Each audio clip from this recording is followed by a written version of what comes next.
19h30, heure de la grande édition du soir sur Canal 3 Bénin. Voici le sommaire. Des professionnels des médias en visite à la zone industrielle de Glodjibézé. Une opportunité qui leur est offerte par l'APS et la CIPI Bénin. La visite, elle, a été marquée par une série de sessions de présentation que nous résumerons dans ce journal. Clément Tchadé et Rachidi Soubero. Nous parlerons ensuite de l'organisation des professionnels d'entreprise OP qui tiendra son traditionnel forum des entrepreneurs et chefs d'entreprise Forec les 11 et 12 novembre 2022 à Grand Popo. Et ce sera la 3e édition en prélude aux assises. Les activités du Forec, tout comme les inscriptions, ont été officiellement lancées en début de week-end à Cotonou. Il s'agit pour les initiateurs de lever un coin de voile sur ce que sera le contenu de ce rendez-vous devenu désormais annuel. Et puis nous reviendrons sur la fête de la Tabaski célébrée hier dans le monde entier. Au Bénin aussi, les fidèles musulmans ont honoré les souvenirs de ce sacrifice suprême fait par Abraham à la demande d'Allah le miséricordieux. Dans cette édition, nous allons faire le tour de quelques localités du pays où les places Idi ont été prises d'assaut par des fidèles musulmans. Voilà pour le sommaire.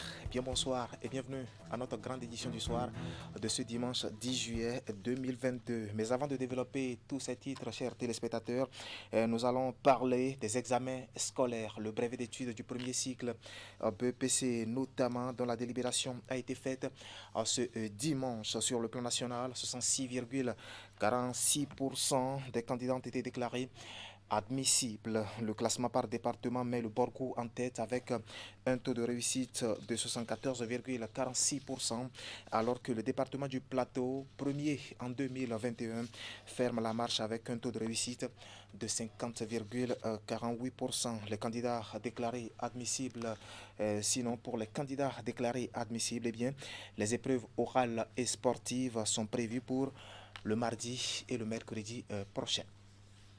Nous allons prendre la direction de la zone industrielle Glodjibézé qui a reçu en début de ce week-end la visite des professionnels des médias du Bénin, une opportunité qui leur est offerte par l'APS et la CIPI Bénin. Une occasion pour la presse justement de constater l'achèvement des 400 hectares qui accueillent déjà l'installation de nombreux investisseurs. La visite, elle a été marquée par une série de présentations. Compte rendu Clément Tchadé et Rachidi Soubero. Les professionnels des médias à l'intérieur de la zone industrielle de Glodjibé, pas pour couvrir la visite des acteurs privés, encore moins des autorités publiques, mais plutôt pour visiter eux-mêmes des réalisations du gouvernement qui se matérialisent par les infrastructures mises en place pour accueillir les investisseurs du Bénin, de l'Afrique et le reste du monde. Une manière pour l'APS et la CIPI Bénin SA de faire la promotion de la zone économique spéciale à travers les hommes des médias, vecteurs de l'information crédible. Avant l'étape de la visite guidée proprement dite, les responsables de l'APS et de la CIPI Bénin SA ont d'abord présenté le projet via son niveau de réalisation, ses implications économiques et sociales pour le développement. S'en sont suivies les phases de visite débutées par la zone commerciale et administrative, de même que quelques chantiers des 23 investisseurs ayant déjà occupé les 400 hectares aménagés. L'autre phase importante du parcours des journalistes est la visite des unités industrielles déjà opérationnelles. Pour nous, c'est un élément important que les journalistes puissent venir se rendre compte de cette opportunité de manière à ce qu'ils puissent relayer auprès de la jeunesse l'ensemble des informations qu'ils auront réussi à recueillir ici dans la zone économique spéciale de Glodjibé. L'idée, c'est de dire à la jeunesse qu'il y a beaucoup d'espoir aujourd'hui avec ce plan ambitieux du gouvernement qui va permettre aujourd'hui de créer à peu près 350 000 emplois dans la zone et de dire à la population que nous avons besoin en fait de ressources humaines pour faire en sorte que notre pays puisse vraiment se développer dans ces lignes de force que sont le textile, la noix de cajou et la transformation, notamment dans ce qui concerne la transformation agro-industrielle. Avec cette visite, les acteurs des médias ont désormais une idée claire de la politique d'industrialisation du gouvernement et du projet de construction de cette zone économique spéciale. De même, ils sont mieux outillés sur les dispositifs ayant favorisé sa construction, sans oublier les opportunités offertes par la GDIZ. Nous avons des jeunes qui sont en train d'être formés au métier du textile, à la confection de vêtements, dans à peu près 2 mois, nous allons pouvoir vendre à peu près 1 million de pièces de vêtements fabriquées en République du Bénin. Nous ne sommes pas au Bangladesh, nous ne sommes pas en Éthiopie, mais en République du Bénin. Ça, c'est très important parce que nous avons commencé dans cette zone la transformation de notre économie. Nous allons pouvoir changer le paradigme économique des Béninois, créer plus d'emplois, plus de richesses, et c'est ça qui est le plus important. La presse nationale fortement mobilisée à cette occasion a donc pour mission de relayer la bonne nouvelle du processus d'industrialisation du Bénin enclenché et qui fait déjà école dans la sous-région. Une industrialisation qui vient changer les paradigmes économiques du pays et qui répond à la problématique d'emploi des jeunes.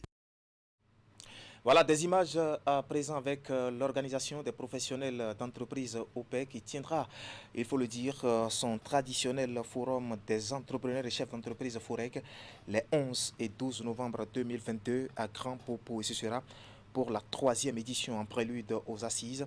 Les activités du FOREC, tout comme les inscriptions, ont été officiellement lancées vendredi dernier à Cotonou. Il s'est agi pour les initiateurs de ce forum de lever un coin de voile sur ce que sera le contenu de ce rendez-vous devenu désormais annuel. Nous y reviendrons avec beaucoup plus de détails dans nos prochaines éditions. On en vient maintenant à la Tabaski, l'Aïd El-Kébir, célébré hier samedi dans le monde entier au Bénin. Les fidèles musulmans ont honoré les souvenirs de ce sacrifice suprême fait par Abraham à la demande bien sûr d'Allah le miséricordieux.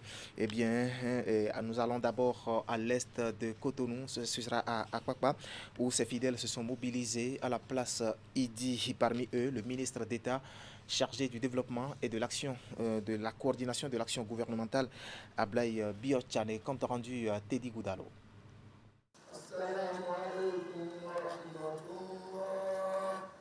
Des prières à l'endroit d'Allah à l'occasion de la Tabaski.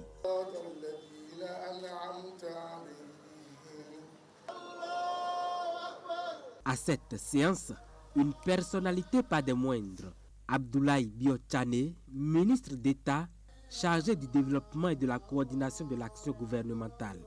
Je veux d'abord saluer l'imam, le remercier pour le sermon qu'il a fait tout à l'heure, qui nous rappelle le sens de la fête, de la célébration que nous observons aujourd'hui, qui est le sacrifice suprême qu'un homme, et à l'époque, le prophète Ibrahim, a fait.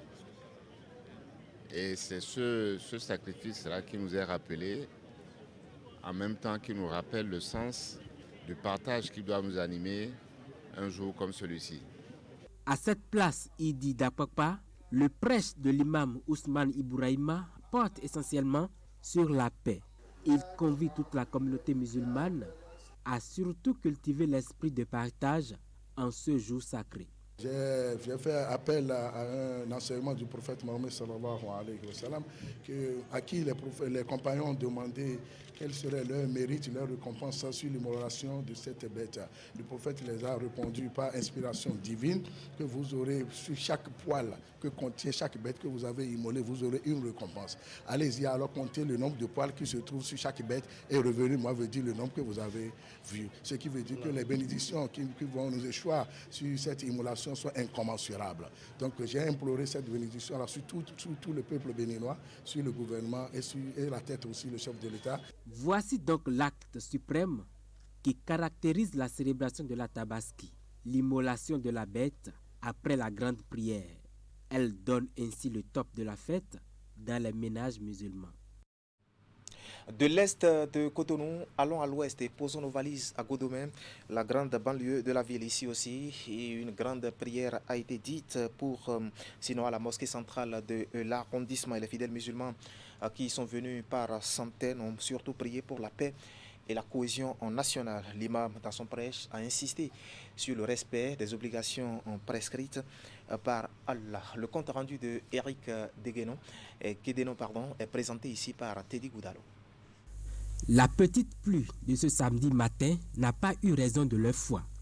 Les fidèles musulmans de l'arrondissement de Godomé ont sacrifié à la tradition de la grande prière de l'Aïd El-Kébir.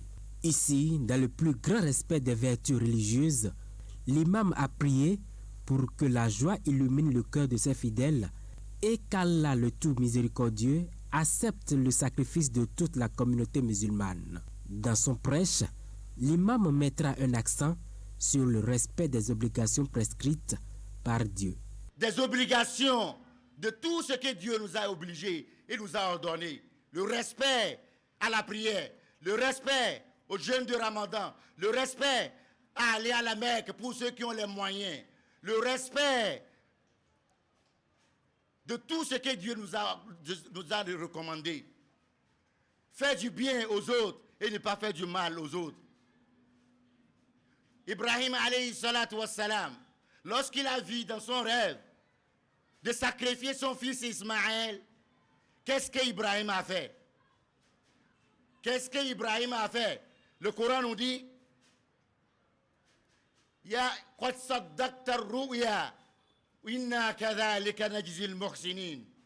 Ibrahim, lorsqu'il a vu dans son rêve de sacrifier son fils Ismaël, il n'a pas pris une minute pour accomplir cette mission, pour respecter les ordres qui viennent de son Seigneur Allah le Tout-Puissant. C'est pourquoi le Coran dit Qad saddaqta ar-ru'ya inna kadhalika najzi al-muhsinin. Oh Ibrahim, tu as déjà fait l'essentiel. Tu as déjà su ce que nous avons demandé. Inna kadhalika najzi al-muhsinin. Ainsi que nous allons récompenser ceux qui font du bien. Attentifs au message de l'imam, les fidèles musulmans sortent de la prière tout édifiés.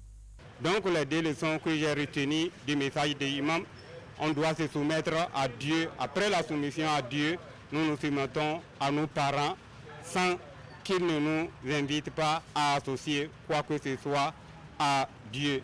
Parce que c'est ça même l'ordre de Dieu. Dieu a dit de lui donner d'abord son droit qui est de l'adorer sans rien lui associer. Nous avons également prié pour la nation, pour que Dieu nous aide à vaincre ceux-là qui utilisent le nom de l'islam pour faire du mal, pour faire du djihadisme. Nous prions pour que notre pays puisse vaincre ce phénomène. Nous avons prié pour toute la nation, pour la paix, pour que Dieu amoindrisse la souffrance des populations. Et nous aussi, nous rentrons chez nous pour immoler nos bêtes en respect des consignes de Dieu. Nous allons immoler et par la suite partager avec les amis. À la fin de la prière, un mouton a été immolé en signe de sacrifice en ce jour sacré. Au nord du Bénin, les fidèles musulmans de Nati Tengu ont aussi sacrifié à la tradition de l'Aïd el-Kébir. Sous la direction d'El Hadj Noureddin Sani, imam de la mosquée centrale de la ville, ils ont pris d'assaut la place Idi de leur localité pour la traditionnelle prière. Et à l'occasion de cette prière à laquelle on prépare autorités politico-administratives et religieuses, le guide spirituel a attiré l'attention de l'assistance sur la nécessité de mettre les enfants à l'école. Voici le reportage de Régis Hippolyte Agosso. Place Idi de Nati Tengu ce samedi matin, des fidèles musulmans venus sacrifier à la tradition d'Abraham à travers cette célébration de l'Aïd el-Kébir. Pour la circonstance, et comme le demande le Saint-Coran, la prière dirigée par l'imam central de Nati Tengu, El Hadj Noureddin Sani Mohamed, a démarré par 2 rakats.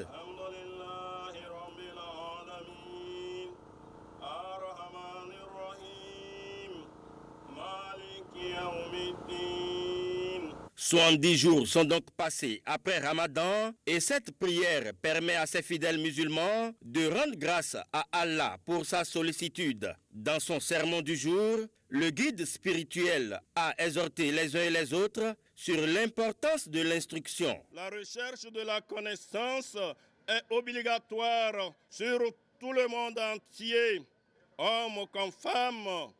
Nous tous, nous devons envoyer nos enfants à l'école, les garçons comme les filles. Il y a un poète qui a dit que quand vous enseignez une femme, c'est comme vous êtes en train d'enseigner la nation tout entière.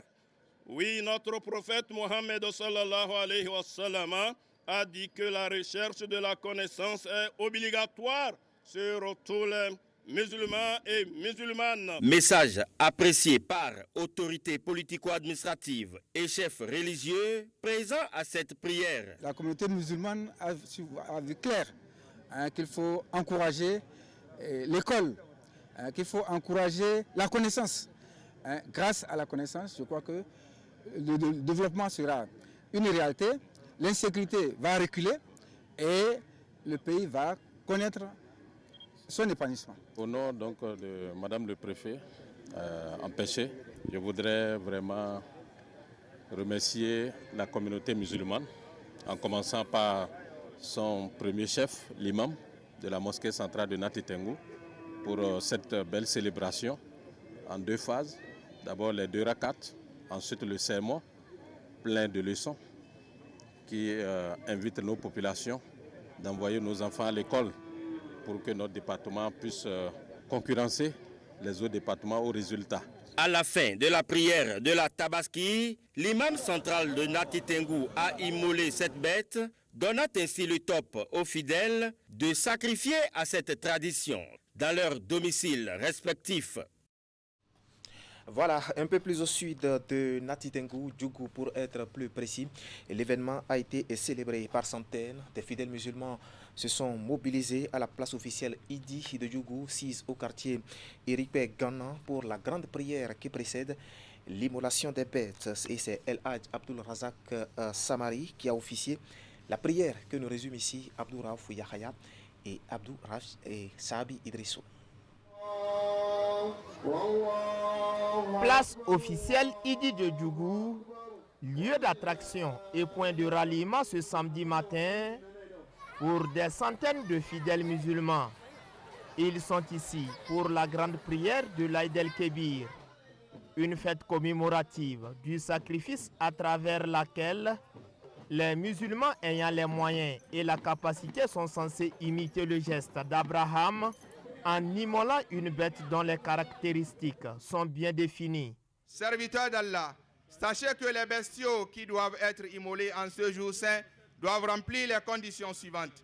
Premièrement, ces bestiaux doivent atteindre un âge donné selon les principes de l'islam. En ce qui concerne les chameaux, ils doivent atteindre 5 ans, 2 ans pour les bovins, 6 mois pour les ovins et 1 an pour les chèvres. Deuxièmement, ces animaux doivent être sains des défauts de tout genre, au niveau de leurs cornes, au niveau de leurs oreilles et au niveau de leurs yeux. Cette fête est aussi une occasion de communion, de partage et de convivialité. Randonnée spirituelle au cours de laquelle les fidèles musulmans implorent la clémence, la bienveillance et la miséricorde d'Allah. Pendant ces jours, le musulman doit manger et boire. Il doit aussi invoquer Allah éternellement et le louer et être reconnaissant envers lui après chaque prière quotidienne. À l'arrivée de l'imam central, El Hadj Abdul Razak Samari, place à la prière collective proprement dite. Cette prière, constituée de 2 rakats, est spécialement dite pour rendre grâce au Maître de l'univers pour sa bonté et sa miséricorde dont ces hommes et femmes bénéficient.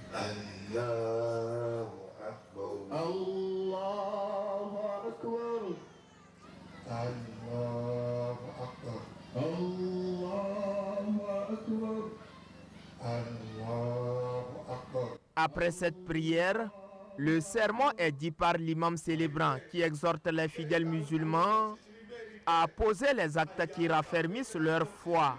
Dernier acte de cette mobilisation religieuse, l'immolation d'un bélier sous les regards des fidèles musulmans ayant pris part à la prière. Le moment est important et c'est l'acte par lequel le balai des sacrifices est ouvert aux musulmans dans leurs ménages respectifs. Oui, mais avant, sinon à la fin de cette prière, notre équipe de reportage a tendu son micro à quelques personnalités présentes sur les lieux. Ces dernières nous donnent ici leurs impressions. Suivez. Mes impressions sont meilleures. Avec tout ce que j'ai vu au lieu de la prière de Idi, vraiment, nous remercions Dieu. Nous remercions Dieu vraiment avec tout ce qu'il a fait pour nous. Et nous lui demandons encore de nous donner encore la santé, la longévité, que l'année prochaine, vraiment, que ça soit encore très bien et mieux que ceci. Et nous prions pour notre État ensemble, que vraiment Dieu nous garde et que Dieu nous donne la paix dans notre pays. Bonnes impressions, on a entendu toutes les prières, que Dieu exauce et que Dieu attende les bonnes paroles prononcées par notre imam central. Alhamdulillah, alhamdulillah, nous rendons grâce à Dieu que le prophète, alayhi salatu wassalam, le prophète Ibrahim, à travers lui que nous avons commencé cette fête de la Tabaski avec le prophète Mohammed sallallahu alayhi wa sallam. Nous le faisons, comme on le dit en islam, la salah. Nous leur faisons la salah, que la grâce divine soit vraiment sur eux, sur leur famille et sur tous leurs compagnons. Voilà, c'était bien sûr la célébration de la Tabaski. Et justement pour cette célébration, la Jamaat islamique Ahmadiyya du Bénin a pensé aux personnes en situation difficile. Elle a fait don de moutons aux détenus de la prison civile de Porto Novo et aux handicapés mentaux du centre Saint-Camille d'Avranco. Le point de ce geste avec Emma Khodonou. 4 moutons offerts aux personnes en détention à la prison civile de Porto Novo et 2 aux handicapés mentaux du centre Saint-Camille d'Avranco. Cet acte est accompli par la Jamaat islamique Ahmadiyya du Bénin pour permettre à ces personnes en situation difficile de partager ensemble la joie de la Tabaski telle que voulue par la foi islamique. Depuis près de 10 ans, nous venons ici à l'approche de nos fêtes, comme la petite fête, comme vous savez, le Ramadan, et aussi maintenant la Tabaski. Comme c'est la fête de moutons, comme on a l'habitude de dire, on leur offre quelques moutons. Le don dans l'islam, ça fait partie des 5 piliers de l'islam.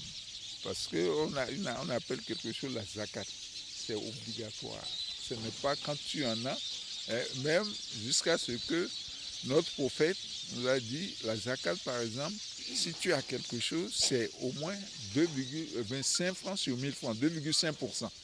Donc ça, vous voyez l'importance du don, parce qu'il ne faudrait pas que tu te remplis le ventre et que tu laisses les gens à côté souffrir. Il faut partager, c'est le partage. Un geste d'amour face auquel les responsables des 10 centres ont remercié les généreux donateurs au nom des bénéficiaires. L'ensemble des détenus de la maison d'arrêt de Porto Novo, par ma voix, tous ces détenus vous disent merci. Merci d'avoir pensé à eux.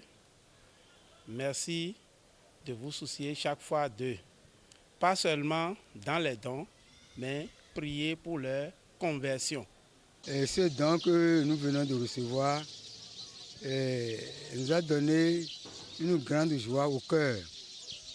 Parce que demain, nous aussi, nous allons pouvoir fêter comme les autres. Donc nous allons toujours prier pour que chaque année, nous puissions donc obtenir quelque chose pour la fête. En dehors de Porto Novo et d'Avranco, plusieurs autres centres de personnes handicapées ont bénéficié du même regard d'amour de la Jamaat islamique Ahmadiyya du Bénin.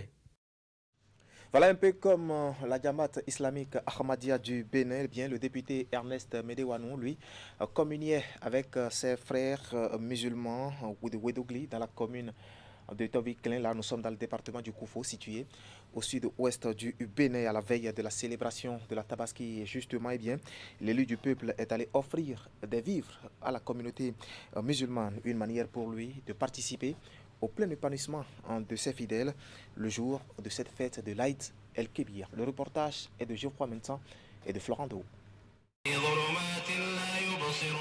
Vendredi 8 juillet 2022, il est presque 14 h. Un invité surprise est au milieu de la communauté musulmane de Rouedogli, de la commune de Tobiklin, en pleine prière. Il s'agit du député Ernest Medewanou, qui est venu communier avec ses frères musulmans et leur offrir de quoi célébrer dans 24 heures l'Aïd el-Kébir, la fête de la Tabaski.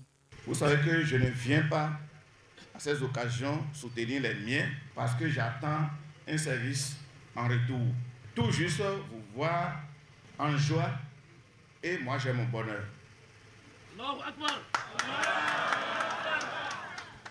Le don soigneusement emballé dans des cartons est composé de vivres. 2 bœufs accompagnent ce geste de générosité et d'amour fraternel. Après le jeûne, après vos prières, il ne faudrait pas que le jour de demain qui constitue un jour, un grand jour de joie pour vous, qu'il y ait de la tristesse dans une famille. C'est pourquoi je viens ici, pour que demain là, toutes les familles musulmanes, le Kodobi de Tovicle, aient effectivement la manifestation de la réjouissance. C'est un geste qui est venu à point nommé. Le moment est un peu criard et tout le monde est en train de parler de la cherté de la vie. Et il est venu pour soulager plus de 100 familles avec 2 bœufs. Les cartons sont remplis de vivres. Vraiment, nous manquons les mots. Nous manquons les mots pour lui dire merci. Allah, le Tout-Puissant, le remercie de notre part et le bénit davantage. Ernest Medewanou est un député élu dans la 12e circonscription électorale que forment les communes de Dogbo, Lalo et Tavikle. Il a saisi cette occasion pour encourager la communauté musulmane à continuer de prier pour le Bénin et ses dirigeants. Je vous prierai de vraiment prier pour celui qui dirige le Bénin aujourd'hui, le président Talon, pour tout ce qu'il fait, les réformes courageuses qu'il a enclenchées pour un bonheur efficace à notre nation. Nous souhaitons que cette fête de cette année soit placée sous le signe de l'amour. Oui, l'honorable n'est pas musulman, l'honorable n'est pas en politique, il n'est pas en campagne, mais vraiment il a témoigné qu'il est digne fils de Toviklin, qu'Allah le soutienne comme il nous a soutenus. Des familles repartent de cette cérémonie fort simple, la joie au cœur et rassurée de célébrer avec faste l'Aïd el-Kébir 2022. Voilà, un acte social de haute portée, je voulais dire. Et c'est l'essentiel à retenir ce soir quant à l'actualité sur Canal 3 Bénin. Derrière moi, toute une équipe composée de journalistes et de techniciens vous remercie de nous avoir suivis. Ne zappez surtout pas, juste après le générique de fin de ce journal. Je vous retrouve pour la revue de presse hebdomadaire. À très vite donc.